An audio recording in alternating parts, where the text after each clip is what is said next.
Welcome to Navigating the Integrated Healthcare System for Children and Families Involved with Child Welfare. My name is Nicole Kahn. I'm a member of the Children's System of Care at Mercy Care, and I will be your guide today. The purpose of this training is to provide you an overview of our integrated healthcare system as it works for children involved with child welfare. We have a lot to cover today, so let's get started, shall we?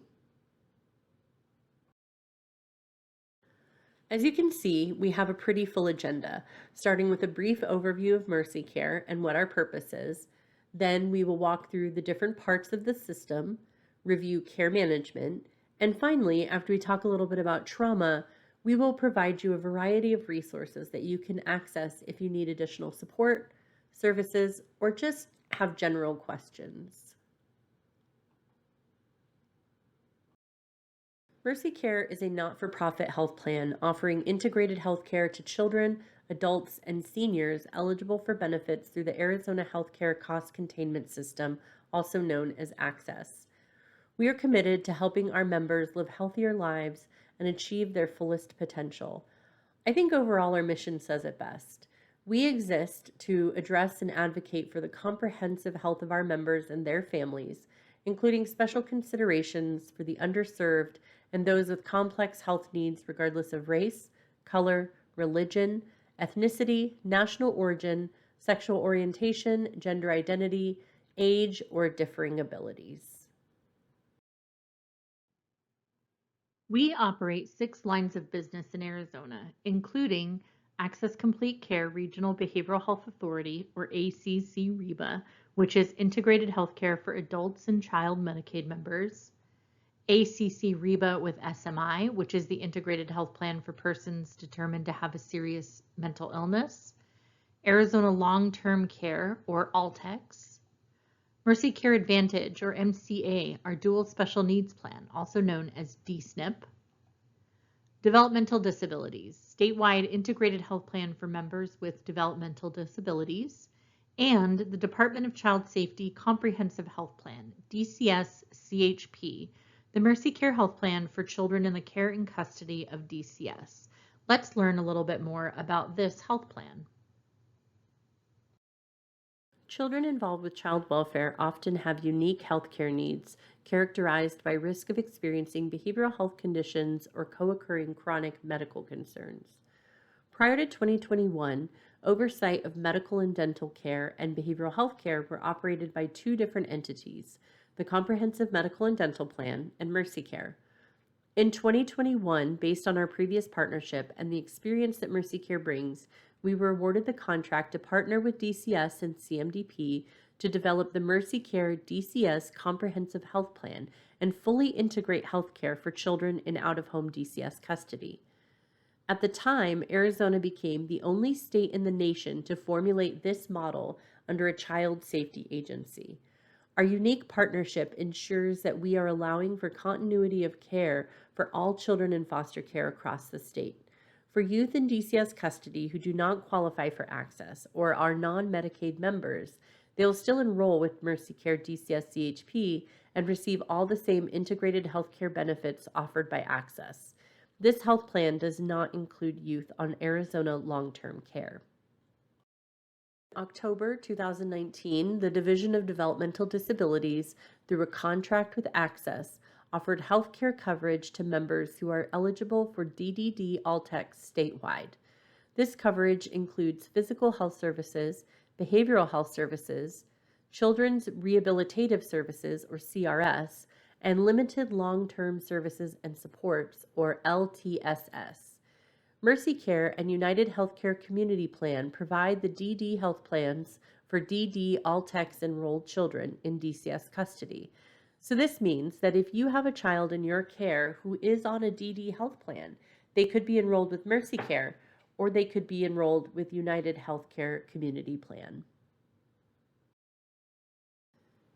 In this next section, we will be discussing some of the policies, procedures, and philosophies that drive the work we do with children in the behavioral health system.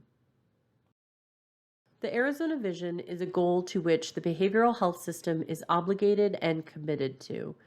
The Arizona Vision states, in collaboration with the child and family and others, Arizona will provide accessible behavioral health services designed to aid children achieve success in school, live with their families, avoid delinquency, and become stable and productive adults. Services will be tailored to the child and family and provided in the most appropriate setting, in a timely fashion, and in accordance with best practices, while respecting the child and the family's cultural heritage. The Arizona Vision is built on the following 12 principles. 12 principles are what we use to try and meet our vision of success for Arizona's children. Collaboration with the child and family. Respect for and collaboration with the child and their family is key to positive outcomes. Families should be treated as partners to this process. Functional outcomes. Utilization of the individualized service plan is how the team moves towards the functional outcomes of school success, remaining with their families, and avoiding delinquency. Collaboration with others. Children who have multi-agency or system involvement, such as DCS, juvenile probation, or DDD, it is imperative that the service plan is jointly developed and implemented collaboratively. Accessible services. Children have access to a comprehensive array of behavioral health services sufficient to ensure that they receive the treatment that they need. Best practices. We want to ensure that services are provided by competent individuals who have been trained and supervised. We also want the services provided to be based on a standard or a guideline that is known to produce effective outcomes based on the need of the child. The services being provided should be continuously evaluated and adjusted if they are not effectively meeting those needs. Most appropriate setting. Children should be provided services in their home or their community to the fullest extent possible. When the services are provided in a residential setting, they should be in the most integrated home-like setting possible. Timeliness. Behavioral health needs should be assessed and served as expeditiously as possible. Services tailored to the child and family. Each child and family is unique, and their differing strengths and needs should dictate the type, mix, and intensity of behavioral health services provided. Stability. One of the goals of behavioral health supports is to minimize children having to experience multiple placements. Plans should be identified and use all appropriate services and supports to help avoid disruption and/or police and criminal justice system involvement. Respect for the child and family's cultural heritage. Services should be provided in a manner that is respectful of a family's culture. Independence. Services should include support for the family and the child to meet their own needs. For the child, this may mean diverse ways of self-management, and for the family to be able to support the child's behavioral health needs. Connection to natural supports. The system identifies and utilizes natural supports available from the child and family's own community.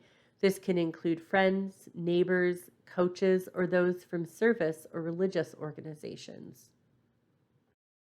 The Indian Child Welfare Act was passed by Congress in 1978 to address practices and policies that resulted in the separation of Indian children from their families. States and private agencies were removing as many as 25 to 35% of Indigenous children and placing them in non-Indigenous foster and adoptive homes. Per United States Code 25, Chapter 1902, ICWA was established to protect the best interest of Indian children and to promote the stability and security of Indian tribes and families by the establishment of minimum federal standards for the removal of Indian children and placement of such children in homes which will reflect the unique values of Indian culture. Recognizing that it is in the best interest of the child to maintain tribal connections, ICWA recognizes tribal authority over decision for Indian children, establishes those minimum federal guidelines for removal, institutes protections to ensure birth parents' voluntary agreements are truly voluntary, and finally establishes preferences for placement of Indian children with extended family or other tribal families above other placement options. When the child is removed, they are enrolled with Mercy Care DCS CHP and may be served through the Tribal Regional Behavioral Health Authority, or TREBA, for services. American Indian members can receive health care from any Indian health service or tribally owned and operated facility. The tribe joins the team as a legal party to the case, and DCS will consult with the tribal social worker on all decisions related to the child.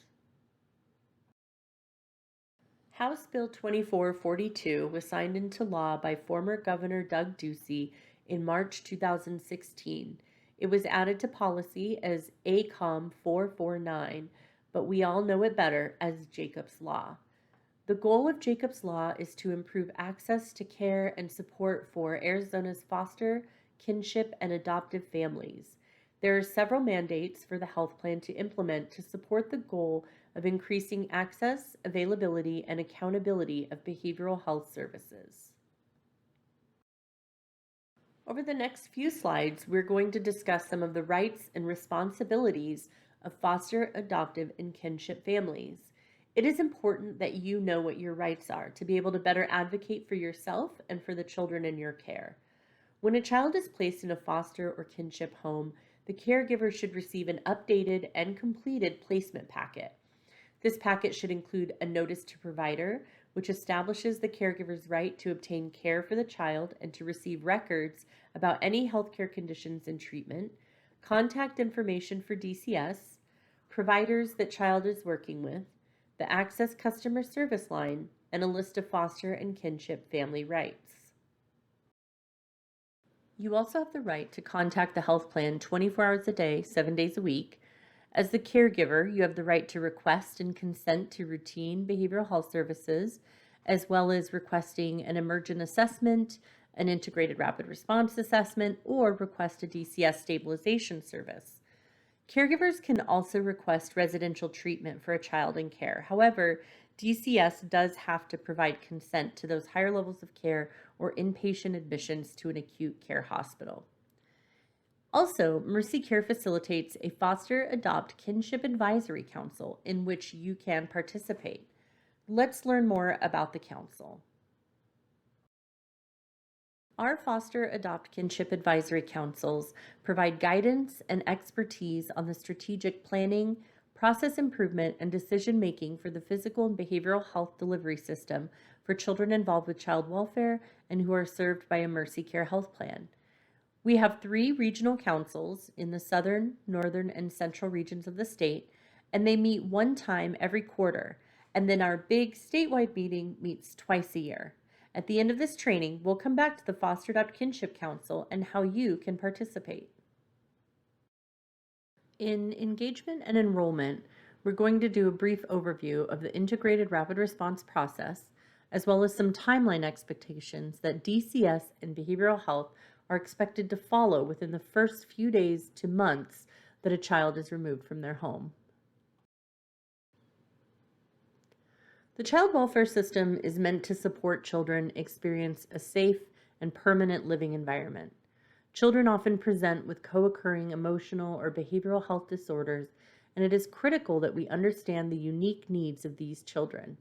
We start with the engagement of the child and the caregiver as soon as possible to help understand those unique needs. We want to make sure that we acknowledge and provide support for any ongoing concerns that could put a placement at risk, working to maximize the stability of the child as much as possible. With all of this in mind, we have a very tight timeline from the time a child is removed. The integrated rapid response process is the first step in ensuring a child, their family, and their caregivers have their needs met. When DCS removes a child from their home, they are required to submit a referral to a central dispatch agency within 24 hours of that removal. Once the dispatch agency has that referral, there are 72 hours allowed for the integrated rapid response assessment to be completed. So a provider agency will be dispatched to the placement to complete the rapid response assessment. However, if the caregiver has not heard from a provider agency about an integrated rapid response assessment, the caregiver can also call the foster care hotline to request the IRR be completed. Once the assessment is completed, the provider will send that assessment and the referral to an ongoing behavioral health provider, the DCS specialist, and the Mercy Care Integrated Care Management team. And as something to note, when we say integrated rapid response provider, there are different definitions of that depending on the area of the state. For the northern and southern regions of Arizona, the IRR providers are also the ongoing behavioral health homes. But in Maricopa County, there are two specific providers doing integrated rapid response assessments, Impact and Teros. So what is the integrated rapid response assessment? Well, it's just an initial in-home behavioral health assessment and a physical health screening for children entering DCS custody. The assessor is going to look for any acute behavioral health needs, developmental levels, supports needed for the caregiver, and complete a screening of the child's physical health. Within that physical health screening, the assessor will ask about medications that the child might be on or durable medical equipment that they may use. Does the child need a refill on a medication, or do they even have access to their medication? And finally, the caregiver and the assessor will work together to identify a primary care physician or a pediatrician to schedule the child's initial well-child visit. If an emergent health need is identified, the assessor can do a warm handoff to a different physical health provider where they can complete a virtual visit prior to the initial PCP visit to address that particular need identified. As previously mentioned, it is imperative that DCS and behavioral health work quickly to ensure that children in an out-of-home placement receive the services and supports they need as expeditiously as possible. Here are a couple of other timeline expectations that support that need. After the rapid response is completed, an initial intake with a behavioral health home should be completed to begin medically necessary behavioral health services. Once that medically necessary service has been identified to meet the needs of the child, the first appointment for that service must occur within 21 calendar days. This is one of the most important timelines we work with. If a requested service has been added to the individualized service plan, but an initial appointment has not been scheduled within 21 days, caregivers can access services outside of the regular provider network. However, that provider that's out of network should be Access registered, or they must be willing to register with Access. Finally, Mercy Care has an expectation that a child's episode of care with a behavioral health home remain open for at least 6 months after active treatment has been completed. This also includes children who don't have any immediately identifiable needs at the time of their intake. Often, behavioral health needs are not apparent right away, and for those who complete active treatment and don't seem to need additional behavioral health supports, the effects of trauma can be unpredictable. That 6-month window will offer the youth and their team an open support in case there are concerns that may be showing up, or if the child, family, or caregiver are in need of some additional support during a transition or just a tough time. The behavioral health home will contact the youth and the caregiver at least one time per month for those 6 months. If the team feels that no further treatment or support is needed after the 6 months, the episode of care can be closed, but the caregiver and the family should be aware that they can come back to services at any time as needed. Now, I'm sure that many of us are familiar with the idea of the child and family team. You may have even been a part of one yourself. The important thing to remember is the child and family team is a process. It's not an event or just another meeting for everyone to attend. The child and family team process was created from the wraparound model. It is meant to encourage community-based services and supports and helping to keep children in the least restrictive, most appropriate setting for them. Think of the child and family team as a hub of supports and services for the child and family, always working to drive holistic outcomes, promote the stability and permanency of the child and family. We use it as the place to address challenges and equally, if not more importantly, celebrate successes.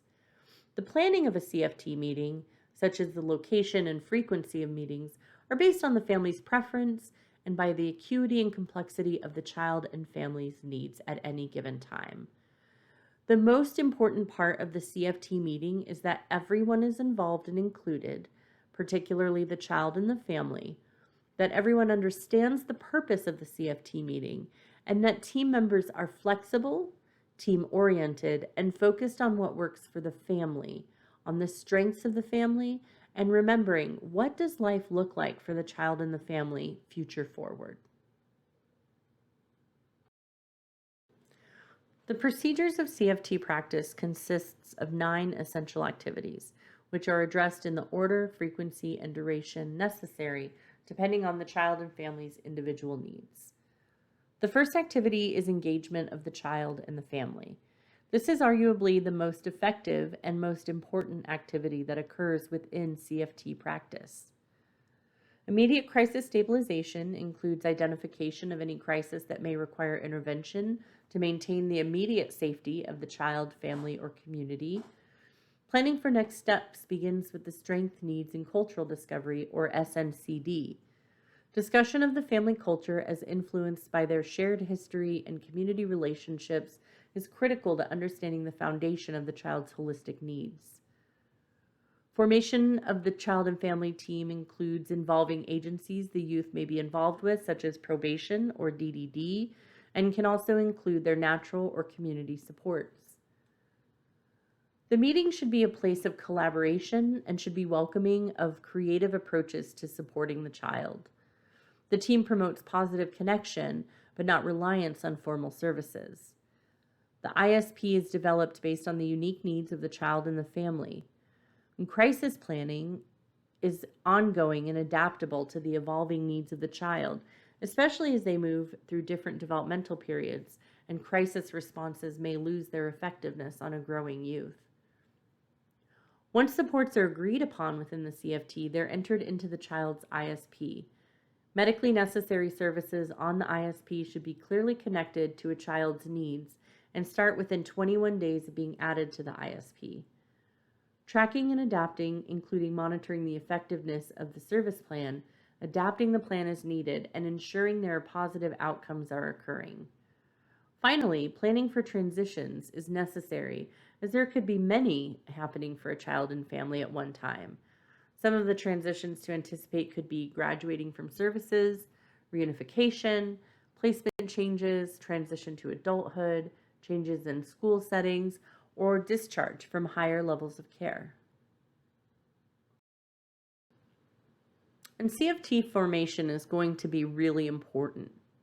So choosing a team member for the CFT is critical to presenting a complete view of the child's needs and how to meet those needs. Participants may vary significantly based on the needs, and they may change over time. These are just a few typical CFT participants and how they contribute to the team. We have the youth and their family, whatever that may look like at the time. The child and their family are the most important part of the team. Parents are the experts on the youth and can help plan how the family can safely be together. The child's caregiver offers important current information about the youth. The DCS specialist is the legal guardian and supports the path to permanency. For a child who is enrolled with DDD, there's a support coordinator supporting the youth in receiving services to meet their medical and developmental needs.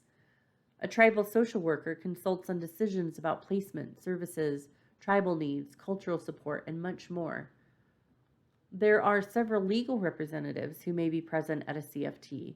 Probation can provide levels of supervision in the community and clarify legal expectations as needed. A CASA is a volunteer position that gets appointed to a case by a judge. These volunteers independently advocate for what the child wants and needs, and the attorneys all represent different parties and their best interests. Educational representation can be important, especially if there are school-based concerns to ensure children are on track at school, or if the youth has an individualized education plan. The team can work together to ensure the IEP and the ISP are working together collaboratively. A family, parent, or peer support partner is a person with lived experience in the behavioral health or child welfare system who can help the youth and their family navigate the system and advocate for themselves. Finally, natural and community supports are more informal, unpaid supports who address the needs of the child and the family from a community perspective. These can be neighbors, extended family members, people from the religious community, or from an extracurricular activity who can maintain support that enrich the youth throughout their lives. Just as a brief overview, I want to talk about the difference between needs and services. Very often, when discussing a youth's progress, we will talk about needing some sort of a service or a treatment. It's important to remember that the services that are offered are not needs. Services are the things that we use to help meet a need. So, if we're talking about a youth who struggles to manage their anger, we would say their need is de escalation or coping skills. So, what is the service that we would use to help meet that need? It could be a skill building group, maybe some type of behavior coaching, but that's a decision the team can make with the youth's help. Just remembering that the services we provide are meant to help kids live safe and happy lives. In this next section, we'll be doing an overview of services and supports, but keep in mind this is not a full accounting of all the diverse ways Mercy Care offers services to members. As we discussed earlier in the presentation, our IRR assessors will collaborate with the caregiver to select a primary care physician or pediatrician and to schedule an initial well-child visit. These well-child visits are also referred to as EPSDT, which is Early Periodic Screening, Diagnostic, and Treatment. This is a comprehensive and preventative healthcare service for children under 21 years old. It is key to ensuring that kids receive appropriate services where and when they need them. These visits have a required schedule, with the first visit occurring within 30 days of the child's placement, and then once a month for the first 3 months after removal. After that, the intervals depend on the child's ages. Babies from birth to 6 months should still have monthly visits. 7 to 24 months, the visit should be every 3 months at a minimum. And after that, for youth 25 months to 18 years, there should be an EPSDT visit every 6 months. Dental health is also important. All Mercy Care DCS CHP members 12 months and older must have a dental visit within 30 days of removal and then have preventative dental visits at least once every 6 months. Once they are enrolled members, they are auto-assigned to a dental home based on their geographic location, but caregivers can change their dental provider as necessary.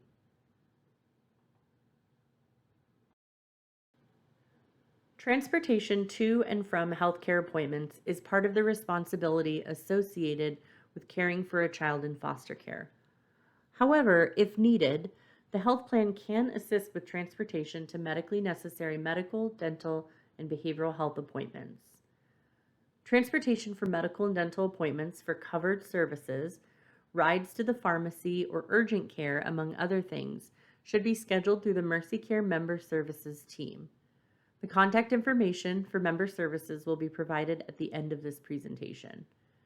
Transportation for medically necessary behavioral health appointments are to be scheduled through the behavioral health home point of contact, which could be the case manager or through the front office staff.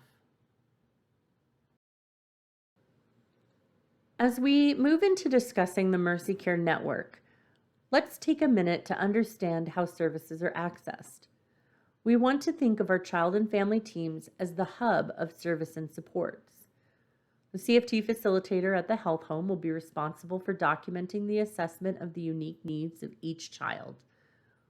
From there, the team decides on what service and supports might be the most effective to meet the needs of the youth, and those services are added to the service plan. For a service to be referred for and provided, it must be documented on the child's ISP.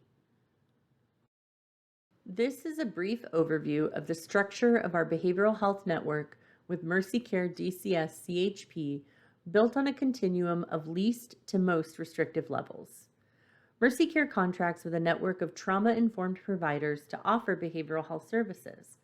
All children will be enrolled with a primary provider called a behavioral health home. This health home provides clinical oversight and planning for the child's behavioral health care.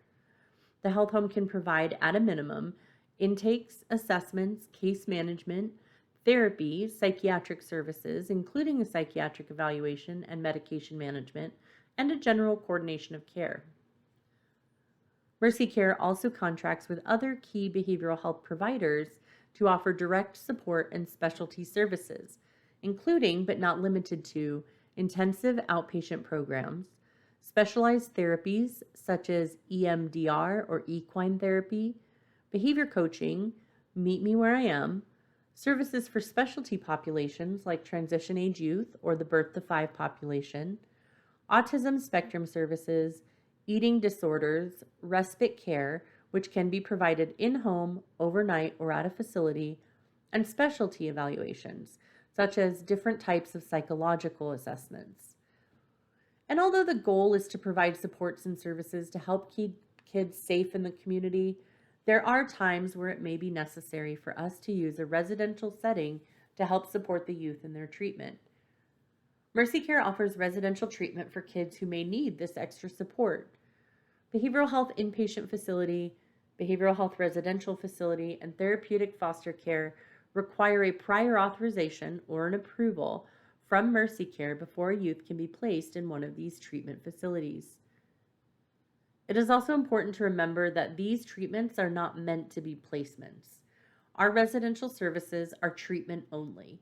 We use facilities to accomplish a short-term treatment goal for an identified behavioral health need. Concurrent review is completed regularly by Mercy Care for all children in out-of-home behavioral health treatment to determine the need for continued stay at that level of care and to support discharge planning. Finally, inpatient psychiatric hospitalization is available as determined by the hospital evaluation of the member's need for admission during a mental health crisis. Stabilization services for children in out-of-home care is a valuable service for caregivers.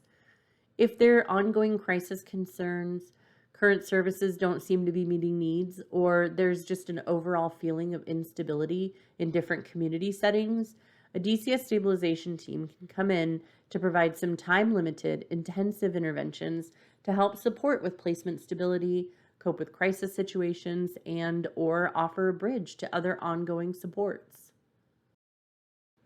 Arizona's statewide behavioral health crisis network is available to any Arizona resident, regardless of health insurance coverage. There is a robust system in place to address the crisis needs of Arizona when and where it's needed.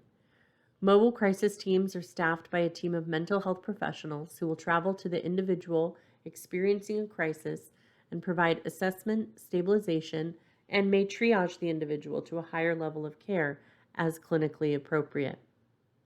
In addition, there are facility-based crisis stabilization and observation units, including medication-assisted treatment, or MAT. Finally, crisis telephone lines are operated 24 hours a day, 7 days a week by trained crisis specialists. They will triage calls to see if there is a higher level of crisis response required. The Arizona Mental Health Lifeline, or Crisis Line, is simple to use. Dial or text 988.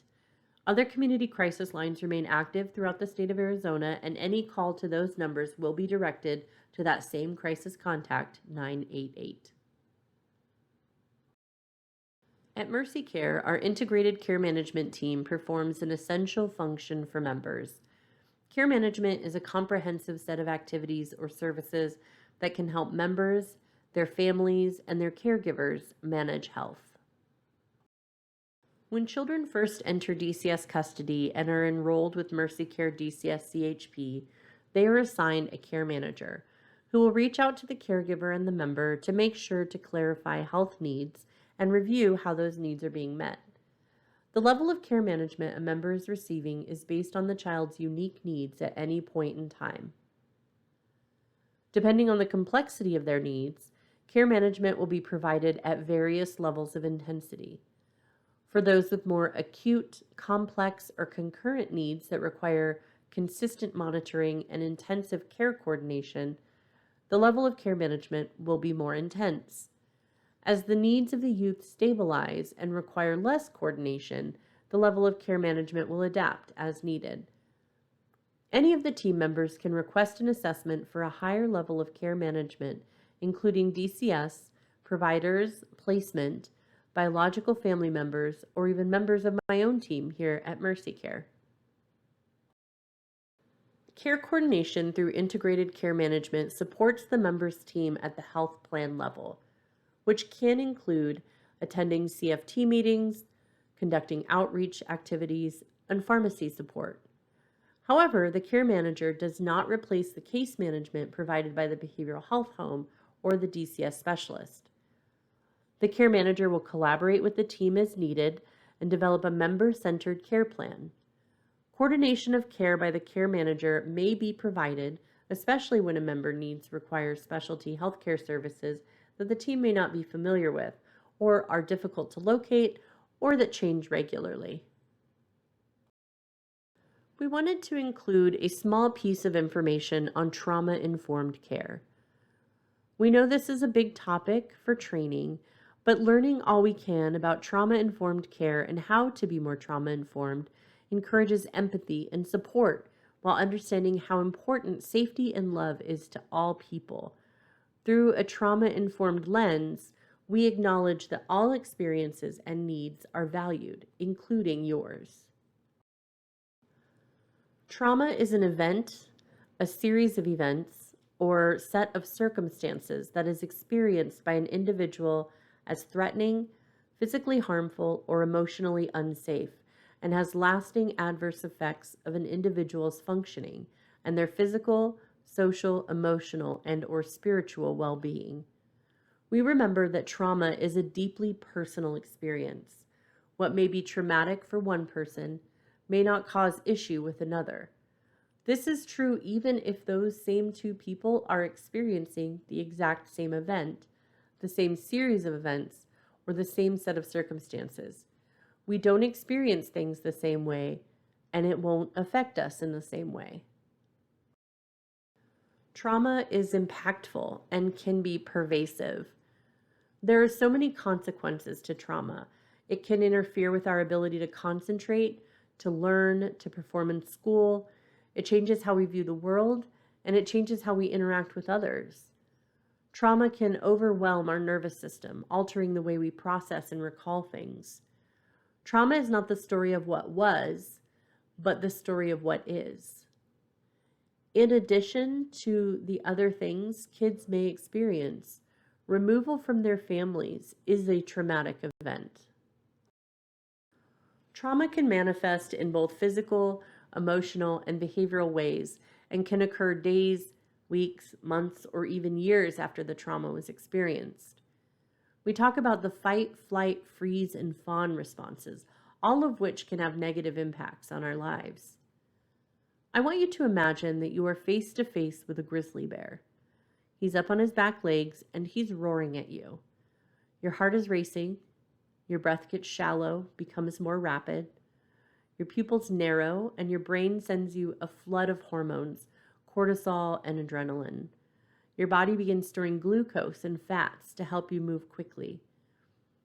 These are all physiological brainstem responses our ancestors would use to ensure their survival during times of danger. It's a stress response. When the bear encounter is over and you're no longer feeling threatened, your body goes through recovery and relaxation and goes back into homeostasis, or meaning all of your systems balance out back to normal. But what if that bear lives at home with you? Imagine that you are always existing in that state of hyperarousal. How does that impact you? These signs and symptoms are just a small snapshot of some of the behaviors that could indicate a trauma response. Research also tells us that children who experience trauma are more likely to have learning problems, including lower grades and more suspensions or expulsions, an increased use of physical and behavioral health services, higher likelihood of being involved with the child welfare and juvenile justice system, and higher risk of long-term health problems such as diabetes and heart disease. Trauma can have a long-term impact on our lives, and while these days we often hear the word trigger being used as a popular phrase to describe something that causes discomfort, when people who have experienced trauma, triggers can cause a lot of distress and can sometimes come from nowhere. A trigger is a thing or a situation that reminds someone of a past trauma. Triggers are unique to each person's own experiences. It can cause feelings of fear, a feeling overwhelmed, panicked, or feeling unsafe. It could feel like they are reliving the traumatic event and causes the mind to see the trigger as a threat. These triggers will put someone into their trauma response mode of fight, flight, freeze, or fawn. But there is good news. Not all children who experience trauma will experience the effects of the trauma. But for the ones we care for who do experience child traumatic stress responses, we can help and children can recover.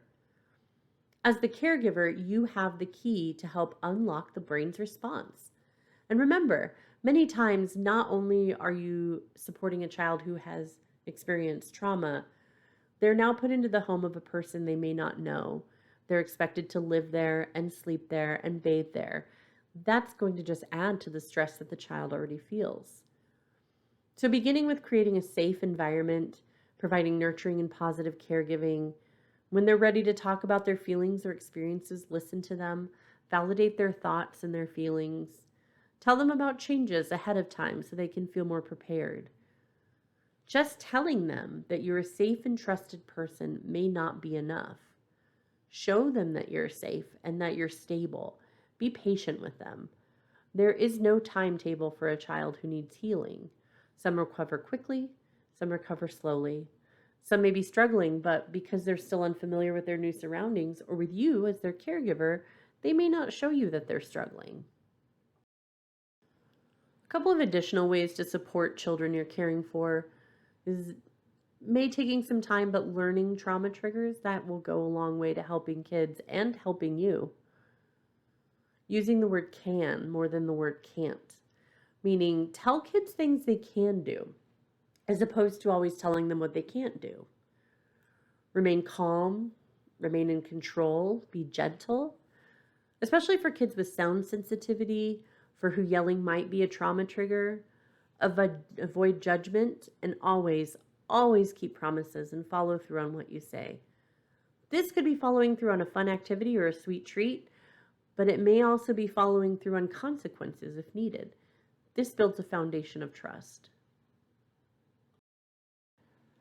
The most important thing we can do in support of children is taking care of ourselves. If you've ever been on an airplane, you know that the flight attendant tells us that we need to put our oxygen masks on before helping others put theirs on. Why do they tell us this? Well, in an emergency, when those masks come down and you are so busy helping everyone else put their masks on, you're not getting the oxygen you need, and then you pass out. If that happens, you can't help take care of anybody. This work can take a physical and emotional toll, but with the knowledge of your child's unique needs and a commitment to your own self-care, you can remain effective and balanced. And finally, today, we're going to review some different resources to utilize in different situations. If you are experiencing roadblocks with your services, supports, providers, or team members, there is a process that we follow to help get you the appropriate support. First, take the challenge to the child and family team, ensuring that your DCS specialist is also there. If the issue can't be resolved through the child and family team, ask for supervisors, behavioral health, DCS, or talk to the child's Mercy Care Integrated Care Manager. Finally, if there is no resolution, you can contact the health plan, Mercy Care Member Services, DCS CHP System of Care Team, and the Mercy Care Child Welfare Team are all valuable resources to use if you need additional help. In addition, if you continue to feel unhappy with the health services you've received, you have the right to file a grievance with Mercy Care. You can do this verbally, or you can put it in writing. If you continue to feel that you are not getting your issue resolved, you can contact the Access Customer Service line for even more support. We encourage anyone to take this step if and when needed. By bringing concerns to Mercy Care and Access, you can help us not only address your individual concern, but this can help us identify larger system barriers or gaps and then address those needs accordingly. There are also some resources in the community offering support that you might find beneficial. Some of these services include family support partners, mentoring, or support groups. If you feel you need additional support or services, please talk to your behavioral health case manager. If you need enrollment or have urgent needs, please see the following phone numbers. For an integrated rapid response assessment or for utilizing the DCS stabilization service, you can call Solari at 602 633 0763. And always, you can call 988 for crisis. Below is a list of different options to contact DCS and DCS Comprehensive Health Plan for support, including an email for the Comprehensive Health Plan's system of care, the DCS Warm Line, option 3, the DCS Hotline, or the DCS Family Advocate Line. There are also a number of ways to contact Mercy Care for support. Mercy Care Member Services is a wealth of information. If you need to schedule transportation for medical or dental appointments, if you need to reach your care manager or request a higher level of care management, if you need a new ID card, if you need to locate a provider, the list goes on and on and on. If Member Services doesn't have the answer, they will be able to find the person who does. In addition, you can contact the Mercy Care Child Welfare Team at dcs@mercycareaz.org, or you can contact our Mercy Care Children's Services Liaison, who is Wendy Herring, at oifateam@mercycareaz.org or 480-670-6191. While we did cover a lot of information today, we only went over a small amount of stuff about a very large amount of stuff. So if you have questions, feedback, comments, concerns, if you want to participate or learn more about our foster adoptive kinship councils, or if you have ideas for future training topics, please let us know. You can email me directly at khann3@mercycareaz.org or the entire child welfare team at dcs@mercycareaz.org. And finally, I don't know if it gets said enough how much the work you do is appreciated by the system and the children that it serves. Mr. Rogers said, look for the helpers. You will always find people who are helping. So from us at Mercy Care, thank you for being a helper and have a wonderful day.